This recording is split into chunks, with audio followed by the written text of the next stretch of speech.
Brahmamudi serial ఈరోజు ఎపిసోడ్లో మొత్తానికి కావ్య ఆ బాబు తల్లి ఎవరో ఒక క్లారిటీకి వస్తుంది. అది ఎలా జరిగిందో తెలుసుకునే ముందు మన ఛానల్ కనుక ఎవరైనా ఫస్ట్ టైం చూస్తుంటే వీడియోని లైక్ చేయండి, ఛానల్ని సబ్స్క్రైబ్ చేయండి. ఇక ఆ కేర్ టేకర్ వ్యక్తి ఆ బాబు తల్లి రాజ్ మాట్లాడుకోవడం వింటారు. దాంతో ఆ అమ్మాయి చాలా గొడవ చేస్తూ ఉంటుంది. ఈ బాబుకు తండ్రి ఎవరో చెప్పకుండా నేను ఇంకా ఎన్నాళ్ళు నిందలు మోస్తూ ఉండాలి? ఈ బిడ్డను మీ ఇంటికి తీసుకెళ్ళి వంశోద్ధరకుడుగా పరిచయం చేస్తావా లేదా అని గొడవ చేస్తూ ఉంటుంది. రాజ్ తనకు సర్ది చెప్తూ ఉంటాడు.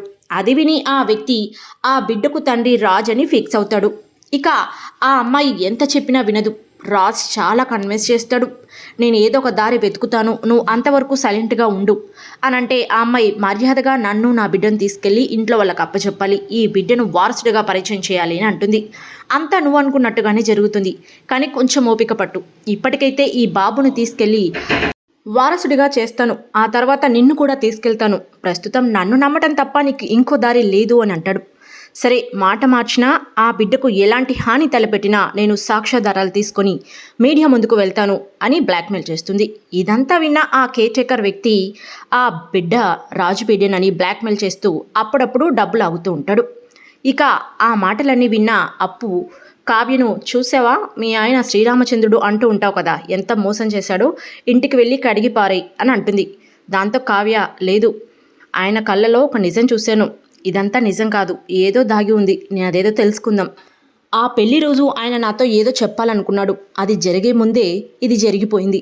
అంటే ఆఫీస్లోనే ఏదో జరిగింది అని ఆఫీస్కి వెళ్ళి మొదలు పెడతారు. అందరినీ అడుగుతారు ఆ రోజు ఈయన్ను కలవడానికి ఎవరైనా వచ్చారని.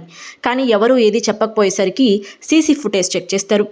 ఆ సీసీ ఫుటేజ్లో 3 hours డేటాను రాజ్ ఆల్రెడీ డిలీట్ చేసి ఉంటాడు.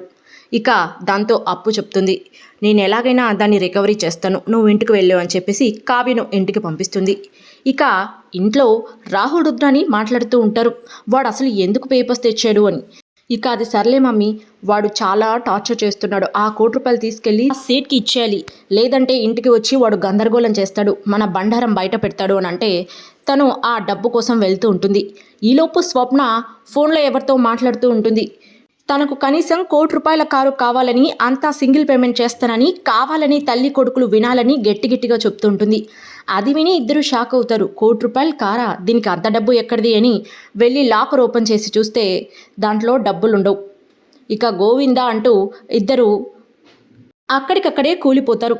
ఇక రుద్రాని అయితే దాని అంతు చూస్తానని చెప్పేసి వెళ్తుంది. దాంతో రాహుల్ ఆపి, ఇప్పుడు నువ్వు దాన్ని ఏమాత్రం అడిగినా మనం చేసిన బండారం మొత్తం బయటపడిపోతుంది, అది చాలా తెలివిగా నాటకమాడి మన దగ్గర నుంచే డబ్బు కొట్టేసింది, అయినా పేపర్స్ దానివే, దానికి సంబంధించిన ₹1 దానివే, అందుకే అంత తెలివిగా మన దగ్గర నుంచి డబ్బులు తీసుకొని వెళ్ళింది. ఇప్పుడు మనం ఏమైనా అడిగామో అది ఇంట్లో చెప్పిందో మొత్తానికే మోసం అవుతుంది, మనం ఎలాగైనా ఆ ₹1 తెచ్చి వాళ్ళకి కట్టేయాలి, అది ఎలా తేవాలో ముందు ఆలోచించు అని చెప్పేసి రుద్రాని ఆపుతాడు.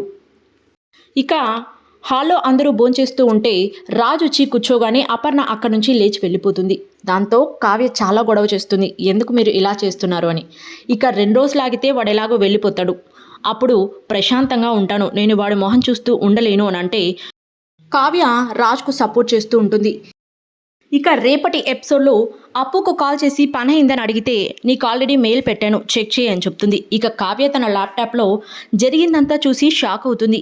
అంటే ఈ బాబు రాజ్ బిడ్డ కాదన్నమాట అని ఒక క్లారిటీకి వస్తుంది. చూడాలి మరి ఏం జరుగుతుందో.